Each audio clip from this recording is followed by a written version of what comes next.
शुक्राचार्य जी की क्यों करी गई? क्योंकि दान करने वाले को रोक रहे थे। शिव महापुराण की कथा कहती है कि जिस समय दान करने का मन में भाव प्रकट हो जाए, जिस समय दान करने का एक लक्ष्य प्रकट हो जाए, जिस समय तुम्हारी चित्तवृत्ति में एक बात आ जाए कि मुझे ये दान करना है, इन हाथों से देरी मत करना, दान कर देना। दान मन में आने के बाद अगर रख लिया जाता है तो व्यापार, व्यवसाय या उन्नति को रोकना प्रारंभ कर देता है।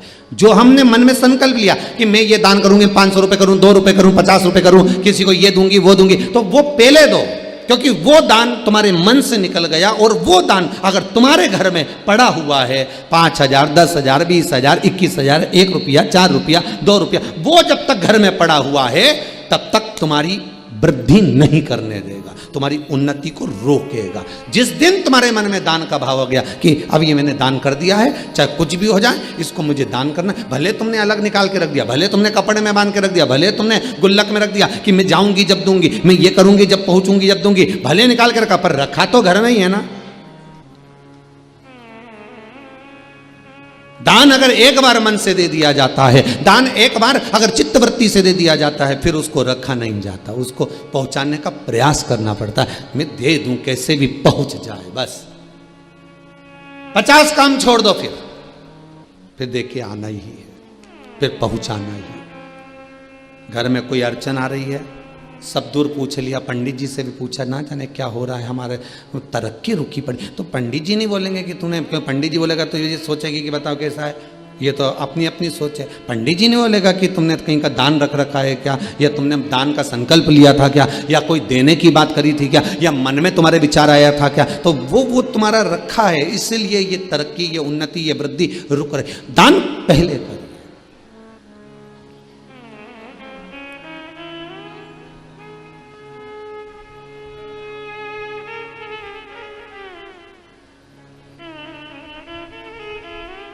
कितना सुंदर लिखा, 100 काम छोड़ो पहले स्नान करो, 1000 काम छोड़ो पहले भोजन करो,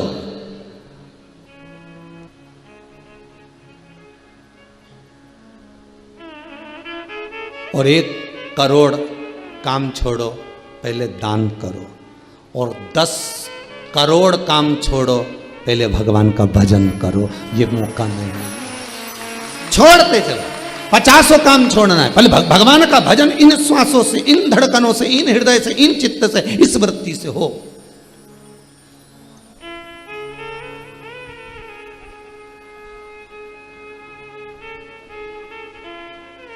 भगवान का नाम निकलता रहे, चित्त वृत्ति से, मन से, ये नाम भगवान का हम जपते रहे। नाम दिल से जो भगवान का लिया, करते हैं उन्हीं भक्तों को प्रभु प्रेम किया करते हैं। आप दिल से अगर नाम ले रहे हो, भगवान को दिल से रिझा रहे हो, भगवान को हृदय से, चित्तवृत्ति से मना जी, 50 काम छोड़ना है। आपका टिफिन अगर आ गया, दुकान में अगर भोजन की थाली आ गई, दुकान में अगर टिफिन आ गया, ऑफिस में अगर टिफिन आ गया, अगर समय है कि 2 बजे छुट्टी होती है तो सबसे पहले आप 50 काम छोड़कर 2 बजे किसी से बात नहीं करूंगा, पहले भोजन करूंगा। अन्नपूर्णा आपका इंतजार ना करे, आप अन्नपूर्णा का इंतजार करो। यदि अन्नपूर्णा को आपका इंतजार करना पड़ता है तो एक घड़ी, एक पल, एक क्षण ऐसा भी आता है कि अन्नपूर्णा रुष्ट होकर चली जाती है।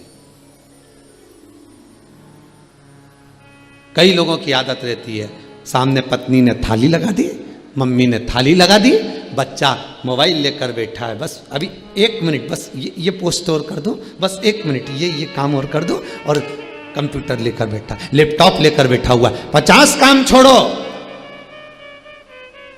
1000 काम छोड़ो, पहले सामने जो भोजन की थाली है, जिसको खाने के लिए तुम इतनी कमाई करने के लिए तुम ये सारा फैलाए हो, ये ऑफिस, ये दुकान, ये जमीन, ये जायदाद, ये धंधा, ये पानी, ये जो तुम कर रहे हो, ये नौकरी, ये सर्विस, काय के लिए कर रहे हो? केवल 2 रोटी के लिए, भोजन पेट भरने के लिए, और उसको भी सामने लाकर रखी है, ठंडी हो रही है, और तुम लेकर लैपटॉप, मोबाइल सब बैठे हुए हो, और वो अन्नपूर्णा इंतजार कर रही है, तो उसमें आपको दोष लगता है। कितनी सुंदर बात कही है। गर्ग संहिता के अंतर्गत वर्णन किया, जिस समय अन्नपूर्णा महारानी सम्मुख में हो तो आपकी दृष्टि कहीं दूसरी जगह ना हो, उस अन्नपूर्णा पर होना चाहिए। उस अन्नपूर्णा, उस भोजन की थाली पर हो।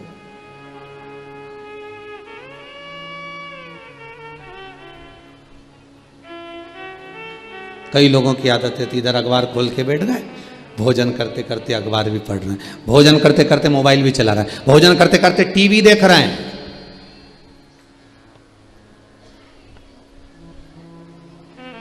कई माताओं की आदत है, रसोई घर में से भोजन लेके आई, टीवी के सामने नाटक आ रहा था, लेके बैठ गई खाने। अब रुचि आएगी क्या? अरे 2 रोटी के लिए तरस रहे हैं दुनिया के लोग, और वो 2 रोटी तुम्हारी थाली में पड़ी है, और उस अन्नपूर्णा का तुम अपमान कर कर उस टीवी पर ध्यान देकर उसका सम्मान कर रहे हो।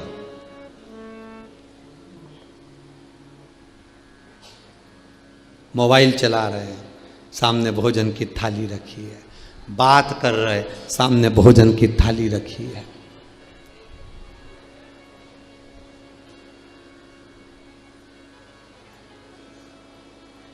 कुबेरेश्वर धाम में अभी तो खेल लॉकडाउन चल रहा है,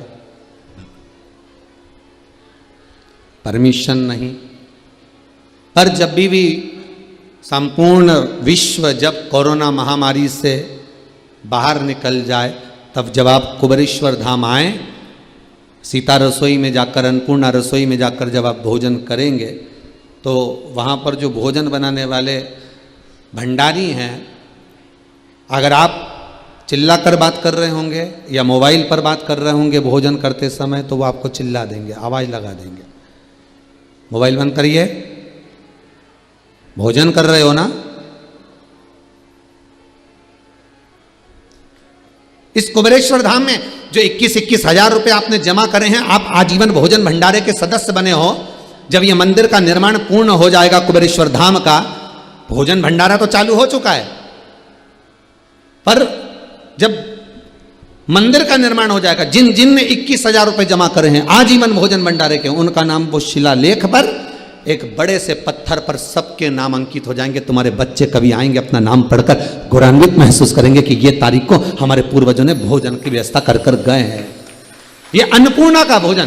तो यहां नियम है, आप जब भोजन करेंगे, वहां मोबाइल चला रहे होंगे तो मना कर दिया जाता है,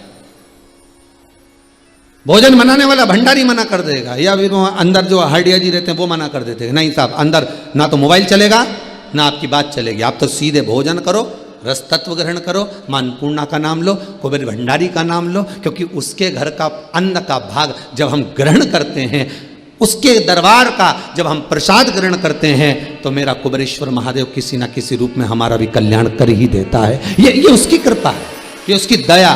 तो मना कर देते हैं, आप मोबाइल अंदर नहीं चलाओगे, आपको जो बात करना है बाहर जाकर करिए, या फिर भोजन की थाली रख दीजिए।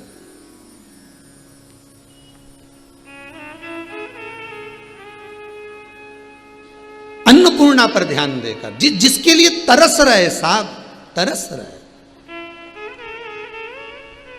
पूरी 8 बजे से सुबह से दुकान खोल के बैठा है, रात को 11 बजे तक कमा रहा है, किसके लिए? केवल रोटी के लिए, और वो ना मिले, अच्छे से भी नहीं खा सको। जिस समय घर के लोग भोजन कर रहे हो, उस समय पर टीवी बंद होना चाहिए।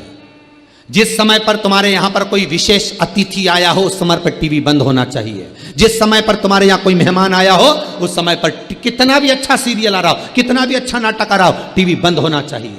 हाँ, कथा चल रही हो और कोई मेहमान आ गया तो टीवी चालू रहना चाहिए, क्योंकि उसके कानों में वो शब्द जाएगा तो तर जाएगा। भले राम नहीं कहा, भले शिव नहीं कहा, भले कृष्ण नहीं कहा, पर कथा चल रही है तो उसका शब्द उसके कानों में जाएगा। आप व्यापार कर रहे हो, व्यापार करते समय टीवी चालू कर दी, 4 ग्राहक आ रहे हैं, उनके कानों में वो कथा जाएगी, तर जाएगा। कोई सीरियल चल रहा है, नाटक चल रहा है, और आप भोजन कर रहे हो, तो पहले टीवी बंद कर दो, पहले भोजन पर ध्यान दो, फिर नाटक चालू करेंगे। पर यहां तो थाली लेके बैठे,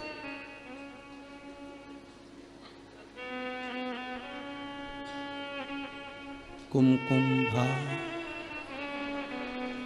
सास भी कभी चित्त नहीं। अन्नपूर्णा भी सोच रही है, मैं किसके हाथ में पड़ी हूं। और सरल भाषा में समझ लो, पति के साथ पत्नी घूमने जाए, बहुत सरल भाषा में समझिएगा, पति के साथ पत्नी घूमने जा रही है, एक मित्र के साथ मित्र घूमने जा रहा है, एक सहेली के साथ सहेली घूमने जा रही है,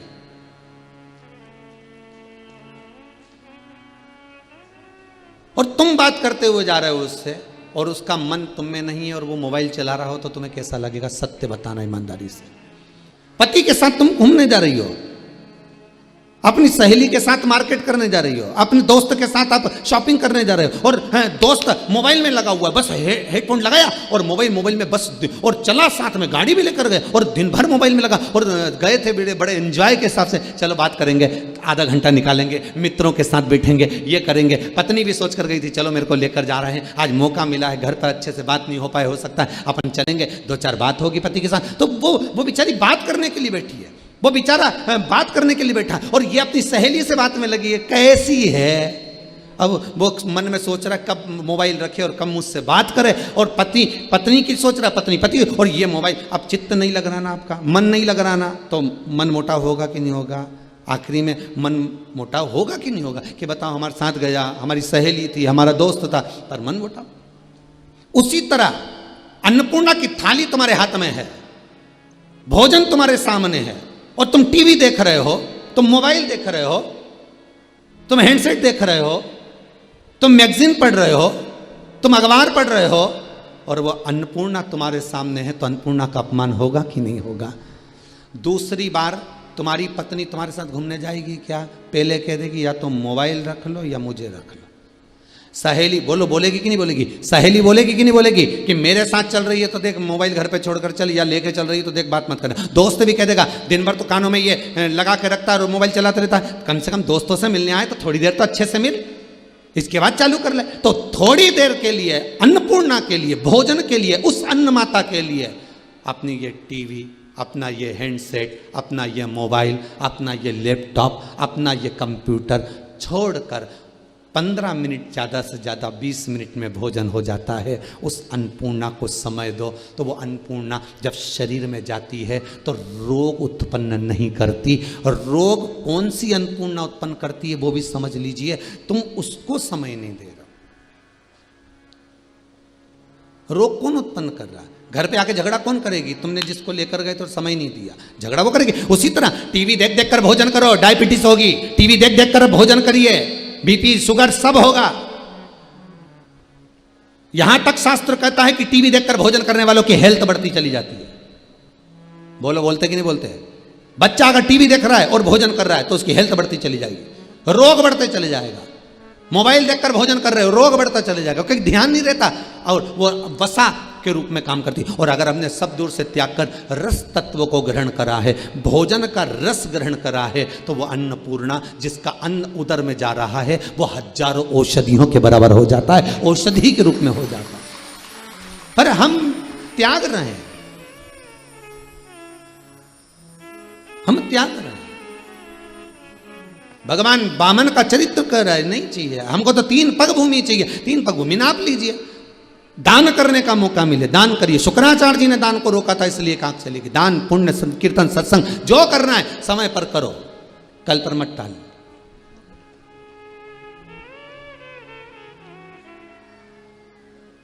शास्त्र कह रहा है ईश्वर से भले मत डरो, पर अपने कर्म से डरो।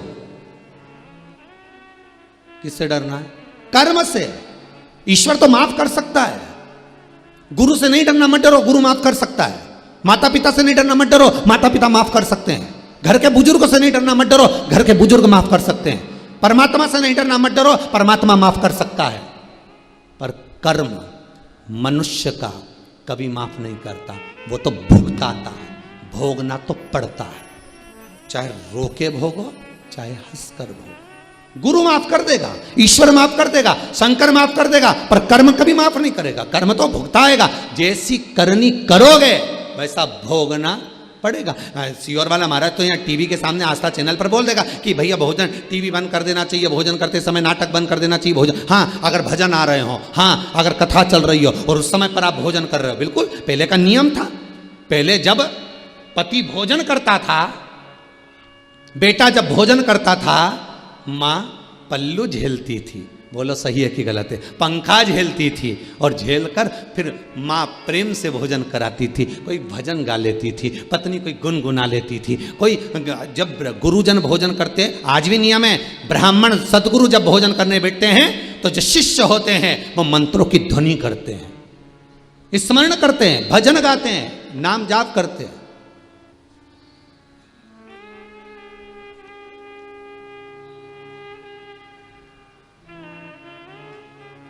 पहले भोजन होता था शादी ब्याहों में भी तो कीर्तन मंडलियां बैठती थी, आज के जमाने में तो बफेट चले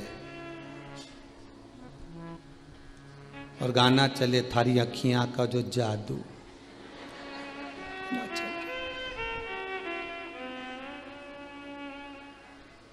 अब खाए, गाना श्रवण कर रहा है, अन्न भाग ग्रहण कर रहा है, इंद्रियां बेकार हो गई, शिथिल हो गई, उसका कोई महत्व ही नहीं रहा। पहले के भोजन से भजन की मात्रा बढ़ती थी, आज के भोजन से काम की मात्रा बढ़ती है। लोभ, आसक्ति, वासना, तृष्णा, काम, ये सब बढ़ रहा,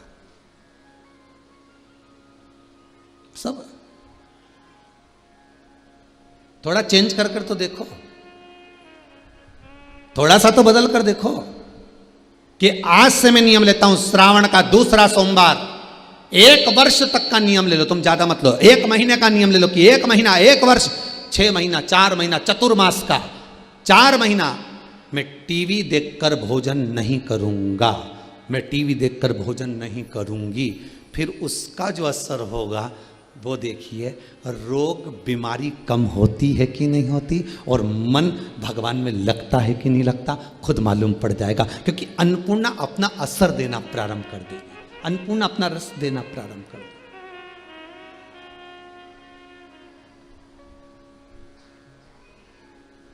जाओ भोजन करना, करो। अन्नपूर्णा अपना भाग स्वयं दे, अपना रस तत्व अन्नपूर्णा स्वतः प्रदान कर रही है, और अन्नपूर्णा जब अपना रस देना प्रारंभ करेगी तो सुख अपने आप आएगा। डोल उठी है सारी धरती देख रे, डोला गगन है सारा, आज तेरे दर आया मांगने, जगत का पालन हारा रे, जगत का पालन हारा। तू छोड़ सकल अभिमान, ओ पगले कर ले तू थोड़ा। दान, पुण्य, भजन, स्मरण, ये कोई पागल ही कर सकता है जो भगवान की भक्ति में डूबा हुआ, ये कोई पागल ही कर सकता। भगवान की भक्ति में वही डूब सकता है भाई। महाराज, जो भगवान की भक्ति में वही डूब सकता है जो भगवान की भक्ति में डूबा हुआ हो, अलमस्त भाव में वो डुबाने का प्रयास करेगा। जो नदी की था तक होकर आ गया, नदी के नीचे तक घूम कर आ गया, वो जानता है कि नदी कितनी गहरी है। नहाया हुआ नदी में कूदा हुआ व्यक्ति तुमसे कह देगा ज्यादा अंदर मत जाना, नदी में कूदा हुआ व्यक्ति कह देगा हाँ आ जाओ, मैं हूं साथ में, आ जाओ नहा लेना। नहाया हुआ व्यक्ति ही नहवाएगा, आ जाओ कूदो, पानी ज्यादा गहरा नहीं है। उसी तरह भगवान की भक्ति में डूबा हुआ व्यक्ति तुम्हें डुबाने का प्रयास करेगा कि भगवान की भक्ति में कैसे डूबना, शिव के पूजन में कैसे डूबना, शंकर के अनुमोदन में कैसे डूबना, कैसे डूबे।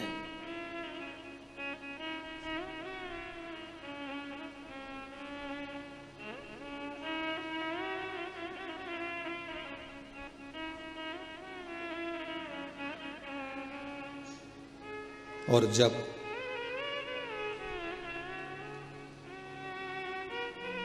चित्त वृत्ति रम जाएगी, फिर शुद्धता चली जाएगी।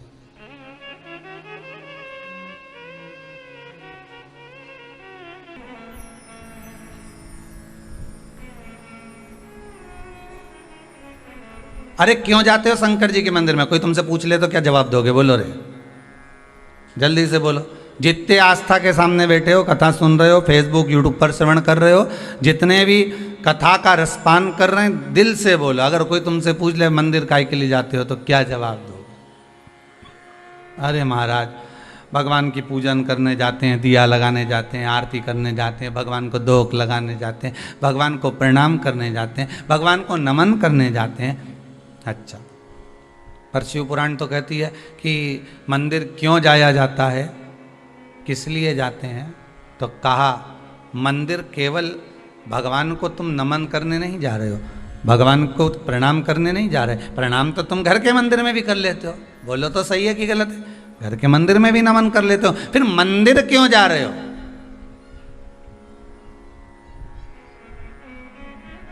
जब घर के अंदर शंकर जी बैठे हैं, घर के अंदर ठाकुर जी बैठे हैं, घर के अंदर राधा रानी बैठी है, घर के अंदर कृष्ण जी बैठे हैं, घर के अंदर भगवान अगर बैठा हुआ है, तो तुम मंदिर काय को जा रहे हो? कोई कहने वाला तो तुमसे भी कह देगा, जब घर में महादेव बैठा है तो कुबेरेश्वर धाम काय को जा रहे हो? कोई कहने वाला कहेगा फिर उज्जैनी काय को, महाकाल काय को, विश्वनाथ काय को, वृंदावन काय को, मथुरा काय को, अयोध्या काय को? दुनिया के लोग कहने वाले तो तुमसे कोई भी प्रश्न कर देगा कि जब घर में भगवान बैठा हुआ है तो यहां जाने की जरूरत क्या है? क्या जरूरत है?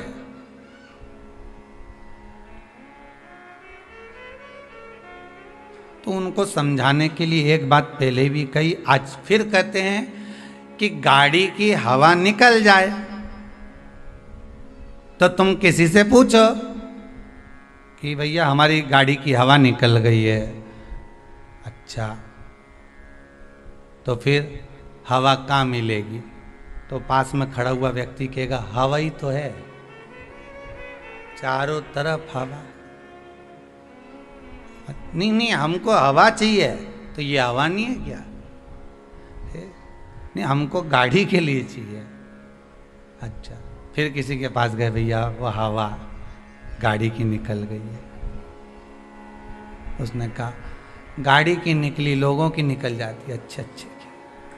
अच्छे अच्छे की हवा निकल जाए और हवा निकल गई तो आदमी किसी काम का नहीं बचे। अब यहाँ तो तुम गाड़ी की बात कर। अब कोई तुमको इतना ज्ञान दे कि बताओ हवा यहाँ, हवा वहाँ, हवा ऐसी, हवा वैसी। अब यहाँ तुम्हारा मन मानेगा? तुम्हें तो गाड़ी के लिए चाहिए। फिर तुमने कहा अरे भैया गाड़ी में हवा चाहिए पहिया में भरने के लिए। फिर उसने कहा वो सामने मशीन लगी है, वहाँ चले जाओ। मशीन वाले के यहाँ गए, उसने कहा हवा डाल दीजिए। उसने पाइप पकड़ा, हवा डाली, हवा भरा गई, गाड़ी चल दी। बस चली कि नहीं चली? उसी तरह भगवान तो घर में भी है, भगवान तो तुम में भी है, परमात्मा तो कण कण में समाया है, कंकर कंकर में शंकर समाया है। पर मंदिर तीर्थ इसलिए जाया जाता है कि वहां पर मशीन लगी है हवा भरने की। एक बार भराई कि गाड़ी दौड़ गई। एक बार अगर भरा गई हवा अच्छे से तो गाड़ी इंदौर तक नहीं रुके। इंदौर तो इंदौर, वापिस सीओ रह जाओ, नहीं फिर इंदौर चले जाओ, 2-3 बार काम कर जाए। एक बार की हवा, बस एक बार अगर तुम अयोध्या चले गए, एक बार मथुरा चले गए, एक बार काशी चले गए, एक बार उज्जैनी चले गए, एक बार भगवान का दर्शन करने पहुंच गए, एक बार तुम परमात्मा की चौखट पर पहुंच गए, एक बार तुम भगवान के मंदिर पहुंच गए, एक बार तुम शंकर की चौखट पर पहुंच गए, एक बार यदि तुम भगवान की भक्ति में डूब गए, फिर तो भगवान जानता है कि कौन सी हवा भरता है कि गुब्बारा उड़ते ही जाए, उड़ते ही जाए, उड़ते ही जाए।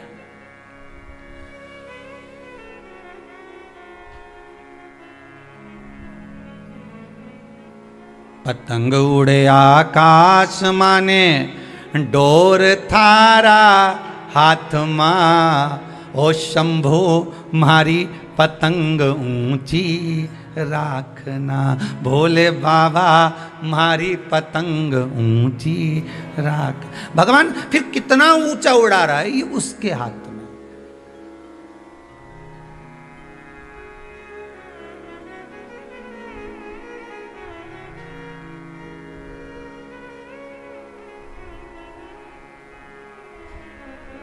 आज इंदौर से कोई एक बालक आया हुआ था, गया शायद, दिख नहीं रहा, तो वो कह रहा था, हमने पूछा कैसे आना हुआ? बस आना था, इधर से भोपाल जा रहा था तो यहाँ आया। अच्छा, नहीं किसी ने तो भेजा होगा, ऐसे तो तू आ ही नहीं सके, ये तो पक्का।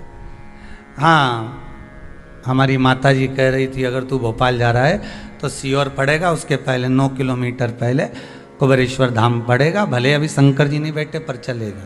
तो हमने कहा तुम्हारी माता जी ने भेजा? हाँ।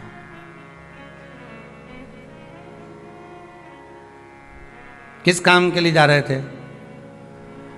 डॉक्टर को दिखाने जा रहे हैं भोपाल। अच्छा, उनसे समय लिया हुआ। तो फिर यहाँ काहे को आ गए? बस हमने कहा एक बार यहाँ से मिलते हुए चले जाए। तो फिर डॉक्टर का समय कितनी बजे का है? तो क्यों उन्होंने समय दिया था 11:30 बजे का। हमने कहा 11 तो यहीं बज रही, आधा घंटा में कहीं भोपाल पहुँचेगा रे दादा? तो पक्का बेरू है। और यहाँ आधा घंटा में कोई भोपाल पहुँचे तो? और भोपाल भी जाए तो डॉक्टर के दरवाजे तक तो पहुँचेगा, कैसे चले जाएगा? अरे गुरुजी क्या बताएं, माता जी ने तो कहा था और हम सोचे थे कि आती समय जाएंगे कुबेरेश्वर धाम। फिर बात ये हो गई कि डॉक्टर साहब के यहाँ से फ़ोन आया कि डॉक्टर साहब के यहाँ कोई मेहमान आए, और मेहमान आए तो वो 1.5 घंटे 2 घंटे बाद मिलेंगे। तो हमने सोचा पहले कुबेरेश्वर धाम ही हो जाए। हमने कहा अब तेरी माता जी ने नहीं भेजा, अब तुझे माता जी ने नहीं भेजा है, अब भेजा किसने? मैग्नेट है, चुंबक खींच लेती है।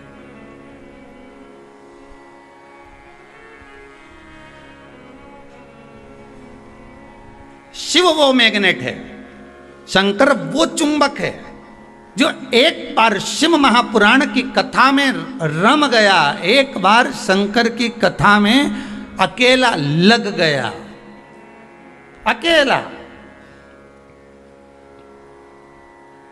उसने एक बार चुंबक से लगवा दिया, फिर ना जाने कितने लोग उससे लग गए, उससे चिपक एक बार।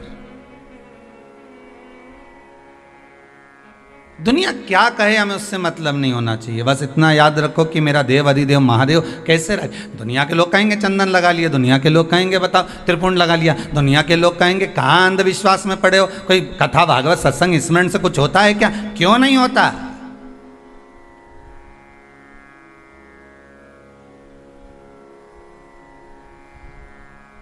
अगर विश्वास प्रबल है तो भगवान मिलता जरूर है। ध्रुव जी महाराज ने ऐसा घोर तप करा, ऐसा तप किया, सबने उनको डोला दिया। ए ध्रुव 4 वर्ष का बालक है, कहाँ तप कर रहा है? कोई नहीं आने वाला, भगवान तो किसी हालत में नहीं आए। तप कर करके तप करते रहे, इंद्रलोक हिल गया। इंद्रलोक जैसे हिला, इंद्र देवता ने सारे देवताओं को परीक्षा लेने भेजा, सब हार गए, ध्रुव जी महाराज बैठे रहे। विश्वास लेकर बैठे।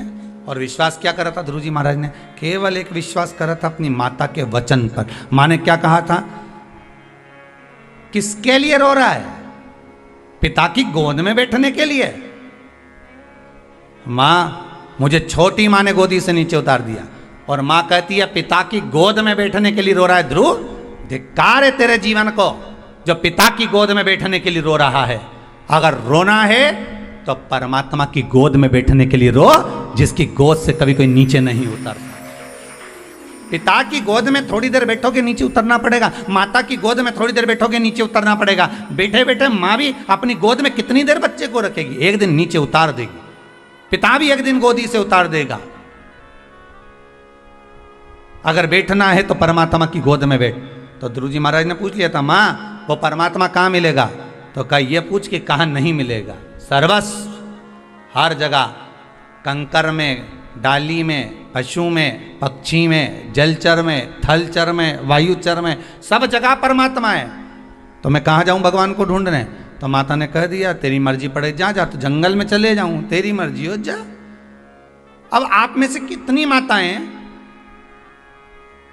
इस आस्था चैनल पर जो कथा सुन रहे हैं, इसमें से कितनी माताएं जो 4 वर्ष के बच्चे को वन भेज देगी? आप में से कितने लोग होंगे जो 4 साल के बच्चे को अपने घर से निकाल दोगे? और ध्रुव जी की माता ने कहा और ध्रुव जी महाराज चल दिए। वन में जाकर जो पहुँचे तो उन्होंने सोचा गुरु मंत्र ले लूँ। अब मंत्र किससे लूँ? तो देव ऋषि नारद मिल गए। ये नारद जी एक ऐसे हैं जो मंत्र देने में कहीं ना कहीं भूल नहीं करते, दे देते। ध्रुव जी महाराज ने तुरंत कहा नारद जी बोले कहाँ घूम रहा है, बड़े बड़े पशु पक्षी तुझे खा जाएंगे। कितना डर दिखाया, कितना भय दिखाया, कितना डराया गया। माना क्या? क्योंकि विश्वास प्रबल था कि मेरी माता ने कहा है भगवान की गोद में बैठना है तो बैठकर मानूंगा। अगर आपका लक्ष्य पक्का है कि मुझे नौकरी करना है, मुझे सर्विस करना है, मुझे व्यापार करना है, मुझे व्यवसाय करना है, दुनिया के लोग तो कहेंगे ये वाला बिजनेस डालोगे तो घाटा लग गया, हम तो इतने दिन से व्यापार कर रहे हैं, घाटा ही घाटा लग रहा है। कभी तुमने विचार करा कि घाटा क्यों लग रहा है, किसके कारण लग रहा है, घाटा लगने का कारण क्या है?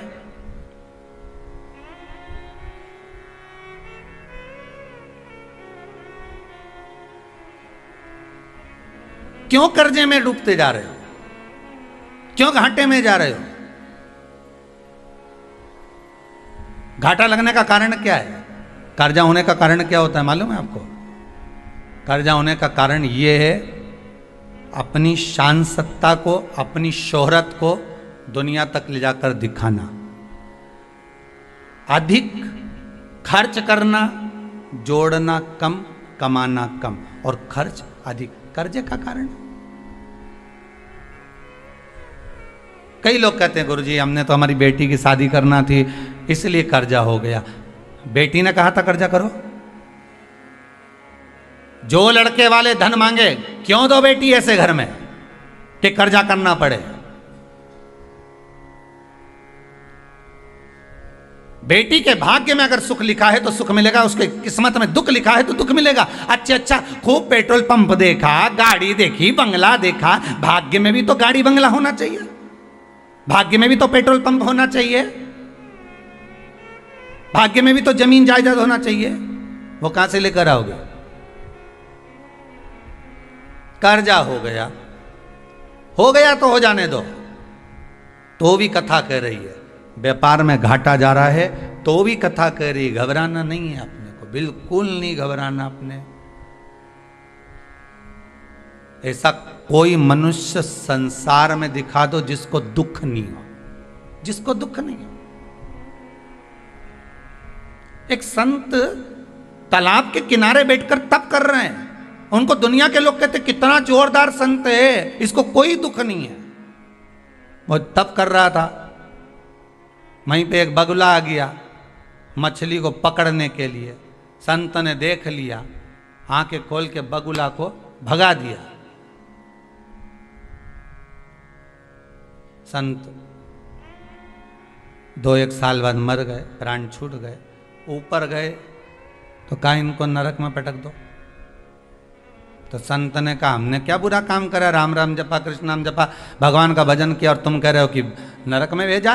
क्यों भेजा, किस लिए? तो कहा बगुला का व्रत था, 1 महीने से उसने भोजन नहीं किया था, उसका भोजन वहीं पर लिखा हुआ था, उसको वो मछली पकड़ना थी, खाना थी, पर तुमने भगा दिया, इसलिए तुम्हें नरक भोगना पड़ा। ठीक है। अब इनकी गादी पे दूसरे संत को बिठाया, दूसरे बाबा को बिठाया। अब दूसरा बाबा बैठा तो गुरुजी ने सपने में आकर कहा बेटा बगुला बिल्कुल मत भगाना। ये भी तप करने बैठा, बगुला आ गया, इसने नहीं भगाया। ये भी 2 साल बाद मर गया, प्राण छोड़कर ऊपर गए, तो इसको भी नरक मिला। इसने पूछा मेरे को नरक काय के लिए भेज रहे हो? तो क्या बेचारी मछली पानी में से पुकार रही थी कि तू संत है, साधु है, गुरु है, मुझे बचा ले। एक जरा सी ताली बजाता तो बगला भाग जाता, पर तूने सामने देखकर भी मछली का भक्षण करवाया, इसलिए तुझे नरक भेजा।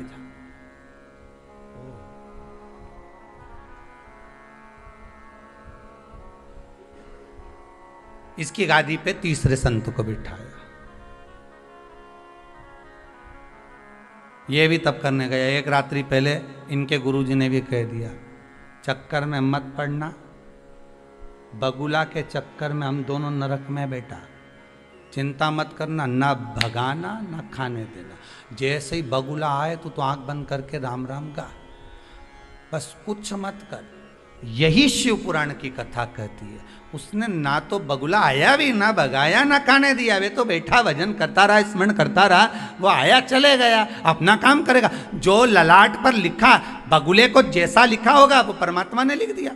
पर तुम्हारे भाग्य में तो लिखा है ना कि तू विश्वास कर कर भगवान का भजन तो कर, स्मरण तो कर। एक बार उससे नयन तो मिला, एक बार मेरे शंकर के सामने जाकर बोल तो सही कि हे महाकाल, आज मैं दुखी हूं, तू परमात्मा से एक निवेदन तो कर।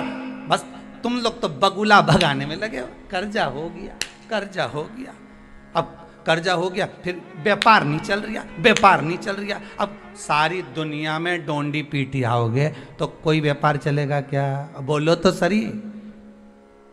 कितना भी जोरदार जोरदार वो, फिर वो कल वाली कथा आ गई, कितनी भी कील ठोक लो, चाहे वो धागा मागा ठोक लो, कुछ होएगा? ये माथा शंकर के आगे ठोक लो। कल कहा था बहुत, फिर देखो चूके कि नहीं चूके।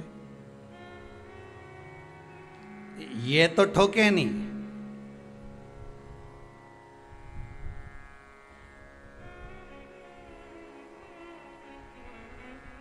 हम तो बड़े दुखी हो गए गुरुजी, इतने दुखी कि मर जाए तो क्या करे। तो मर भी जाओगा तो करोगा क्या? आना तो पड़ेगा, वापिस जन्म लेना पड़ेगा, फिर पुनरपि जननम पुनरपि मरणम। का मतलब है? इसलिए पूरी ड्यूटी करके जा। उसने दुख दिया है ना, उसने दिन ऐसे दिए हैं ना, काहे की चिंता करना? समय आएगा। विश्वनाथ पर भरोसा रखना, श्री शिवाय नमस्तुभ्यम का जाप करना। ज़्यादा दुख हो इस हृदय में तो जो रुद्राक्ष तुम्हारे पास में रखा हो, कैसा भी हो, कैसा भी हो। अब कई लोग कहते हैं महाराज जी ये रुद्राक्ष प्लास्टिक का है क्या, ये असली है क्या, ये नकली है क्या? आधे से ज्यादा लोग तो संशय में पड़े हैं।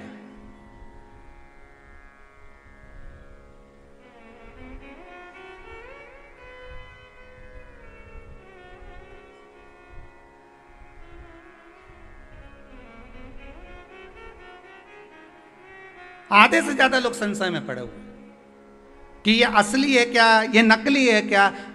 अरे नकली भी है ना, विश्वास तो असली है। अरे बोलो तो सही, विश्वास तो असली है।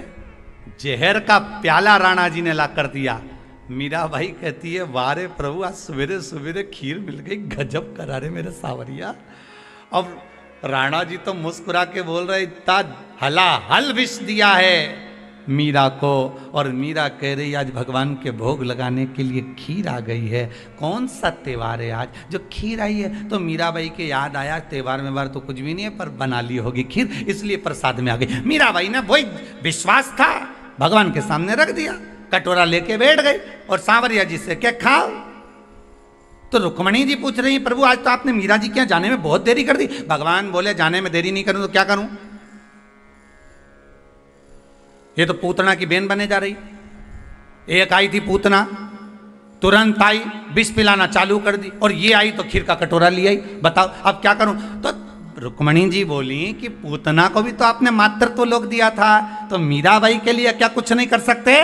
भगवान कहने लगे बस अब चिंता मत कर। मीराबाई ने जो कटोरा भगवान के मुख से लगाया, भगवान छूते ही उसको अमृत कर दिए। ले अब पी ले तू। और मीरा ने पिया। विश्वास था जहर अमृत बन गया। कर्जा हो गया, अमृत हो जाएगा। दुकान नहीं चल रही, व्यापार नहीं चल रहा, अरे करो तो सही। जो रुद्राक्ष है उसको 5 दिन 7 दिन घृत में गाय के घी में डाल के रख दो। उसको गौ माता के घी में डाल के तो रखो उस रुद्राक्ष को।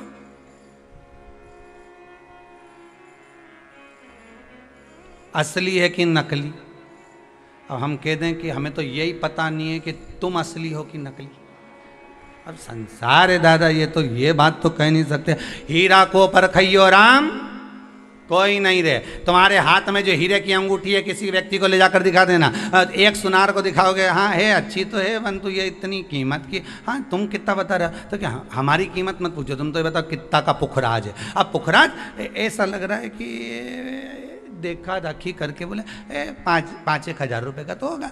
अच्छा, फिर दूसरे जोहरी के लिए जाना, पुखराज कितने का, तो क्या 15,000 का, और जोरदार के पास जाना तो क्या ये 20,000 तक का है, कहीं का तो कह देगा नकली दिखे रे, कहीं असली पुखराज है।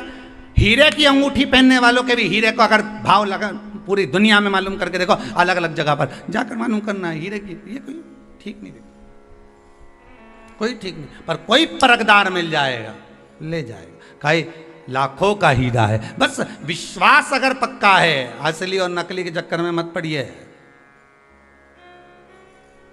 वो कौन सी थी रे, गीता और सीता, इनके चक्कर में मत पड़िए, ये असली की ये नकली, राम जी ये असली ये नकली है। यहाँ तो आदमी समझ में नहीं आए कि असली है कि नकली है। रुद्राक्ष देख रहे हैं, एक मुखी चाहिए, अब जो लेने आया उसका भी मुंडा देख लो, तू कितने मुखी है, पहले ये भी तो देखा जाए, पहनने वाले को भी तो देखो ये कितना मुखी है, अपनी बात पे टिके ही नहीं, थोड़ी देर में कह दे ऐसा, थोड़ी देर में कह दे वैसा, थोड़ी देर में कह दे ऐसा, थोड़ी देर में कह दे वैसा, दिन रात झूठ कपट छल बेईमानी का दिन रात करे और कह के एक मुखी रुद्राक्ष दे दो। भगवान सोचे एक वृक्ष में एक मुखी रुद्राक्ष केवल साल में एक बार आता है, तो भगवान भी कहता है एक मुखी मिलना कठिन है, संसार सागर में एक मुखी बोलने वाला भी मिलना कठिन है, बस कहेगा तो मीठा बोलने वाला मिल जाएगा। अरे सब तुम्हारी तारीफ करने वाले मिलेंगे, सारी दुनिया के लोग खूब तारीफ करेंगे, कमला भाई ऐसी जोरदार, कहीं के ना भेरू सिंह इतना बढ़िया, वो तो कहीं का एक मुखी हो ही नहीं तो मुंडा पे के चले जाओ, ऐसा भेरू सिंह घना देखिया, एक मुखी हो तो क्या रुद्राक्ष एक मुखी ढूंढ रहे हो, तो तुम भी तो सोचो कि रुद्राक्ष का असर कब होगा। अब क्या कहे, हमने तो एक मुखी रुद्राक्ष लिया गुरुजी, कितना का, मिले ही नहीं, फिर 40,000 खर्च करे, हम गए थे नेपाल पशुपतिनाथ का दर्शन करने, काठमांडू से लेके आया, हमने कहा दिखा दे जरा, उन्हें जो रुद्राक्ष दिखाया, हमने कहा जोरदार है, तो क्या ये हम पहनता तो 3 साल हो गए पर असर नहीं आई रहा, तो हमने कहा रुद्राक्ष तो एक मुखी है पर तू ना जाने कितने मुखी, रुद्राक्ष असर जब करे जब एक मुखी रुद्राक्ष पहने तो एक मुखी आदमी होना चाहिए, असर भी तो करना चाहिए। अब वो हमसे पूछे कि गुरुजी आप बताओ एक मुखी कैसे होते हैं, हमने कहा बाद में कभी कथा होगी तब सुनाएंगे, हो अभी तो तू जा, राधे राधे गा, भगवत भजन करो। दुनिया कितने भी दोष देखे, दुनिया कितने भी ताने दे, दुनिया कितने भी अपशब्द खाए, तुम भजन चित्त में लगे रहो ना, तुम्हारा विश्वास क्यों डोले साहब।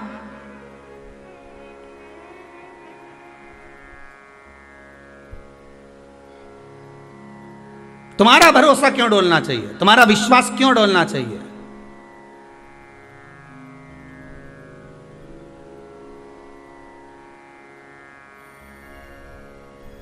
जब तुम विचार कर बैठी हो कि मेरा विश्वास नहीं डोलेगा, तो फिर काय को डोले। तुम तो जैसे वो भजन गाती ना पुरानी माताएं, कितना जोरदार गा, तांबा का हंडा तातो धरो पानी, नीनाए भोला नवा के रहूंगी, भोले को अपना, अरे बोलो तो जम के बना के रहूंगी, सोना की थाली में भोजन परो, नी खाए भोला खवा के रहूंगी। अब बस इस तरह से विश्वास रख कर के नहीं खाएगा तो मैं भी नहीं खाऊं जा। नहीं रोज तुम भगवान के सामने थाली ले जाके रखते हो, बोलो रखते कि रखते, अपने घर में भोग लगाओ कि नहीं लगाओ भगवान के सामने, तुम शक्कर भी ले जाके रखो, तुम भोजन की थाली भी ले जाके रखो, कभी तुम्हारे मन में आए तुम्हारे छोरे को तुमने रोटी दी नहीं खाए तो तुमने कितनी जम के चिल्लाई, खा रिया कि नहीं खा रिया। सीधी तरीके से दोनों रोटी फिनिश हो जाना चाहिए, साफ हो जाना चाहिए, नहीं तो सोच लेना अब छोरा नहीं खा रिया रोटी तो तुम क्या करोगी, बोलो चौका छोड़ के आओगी कि नहीं आओगी। देवरानी से कहा ले जरा रोटी उतार, तो अब भी आई जरा इसके और खा जल्दी खा, नहीं खाना तो तुम बैठी पालकी लगा के रोटी तोड़ी सब्जी में मिलाई, इके पकड़ा इसका मुंडा में खिलाया, बोला खिलाया कि नहीं खिलाया। कभी तुमने भगवान के साथ ऐसा करा कि नहीं खाए तो आज खिला के मानूंगी, अरे बोलो तो जरा। और जब छोरा को तुम इतने प्रेम से नहीं खाए खिलाऊंगी, ले खाए कि नहीं खाए, और दोष दिया खा, खाए कि नहीं खाए बोल, मुंडा खोल, खाए कि नहीं खाए, इन रोटी थोड़ी। अब छोरा आंसुड़ा बहाते जाए, खिलाते जाए। माँ क्यों खिला रही है? क्योंकि ये दुबला हो जाएगा, बीमार पड़ जाएगा, 4 दिन नहीं खाएगा, बीमार हो जाएगा। तो माँ उसको खिला रही है, प्रेमवश खिला रही है। तुम कभी प्रेम से भगवान से झगड़ा करके बता, सुने कि नहीं सुना? पर तुमने तो केवल थाली रख दी, भगवान के आगे घंटी हिला दी, थोड़ा सा पानी था ऐसा फेर दिया, भगवान के भोग लगा के थाली ले गई, अंदर खुद जाके निपटा गई, ले जा। और आस क्या कर रही है कि भगवान तो हमारी सुन ही नहीं रहा। भगवान के जैसा प्रेम से छोरा को खिलाए, ऐसी तो कभी हमें नहीं खिलाई। भगवान भी सोचा ऐसी प्रेम से एक दिन तो कह देती। क्यों रे शंभू, हे शंकर, ओ घड़ी, रोज रोज पार्वती माता से टिक्कड़ बनाकर खाते हो। आकड़िया की रोटी बनाई, काकड़िया की साग, रोज रोज चूरमा खाते हो। कभी मेरे हाथ का भी तो खाकर देखो। आज तुम नहीं खाओगे ना, जब तक मैं भी नहीं खाऊंगी। विश्वास करना, चीटा बनकर आए, चीटी बनकर आए, झिंगूर बनकर आए, चूहा बनकर आए, वो किसी भी रूप में आएगा, तुम्हारा भोजन कर कर जाएगा जरूर, यह पक्का।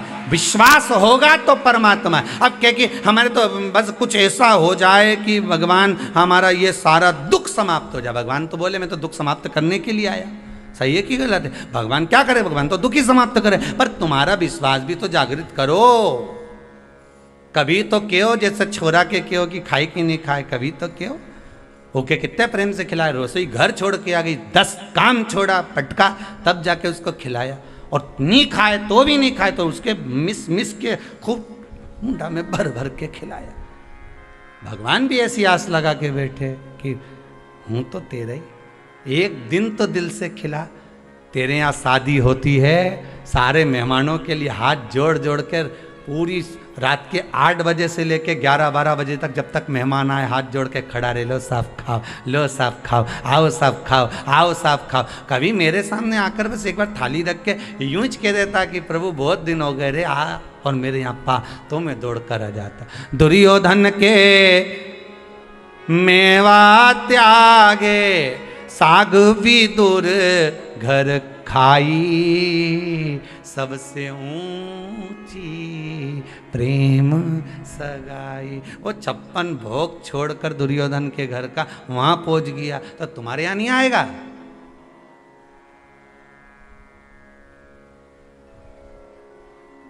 बोलो तो, अच्छे से बोलो, आएगा कि नहीं आएगा? आएगा ना। पर कब आएगा? जब तुम दिल से बुलाओ।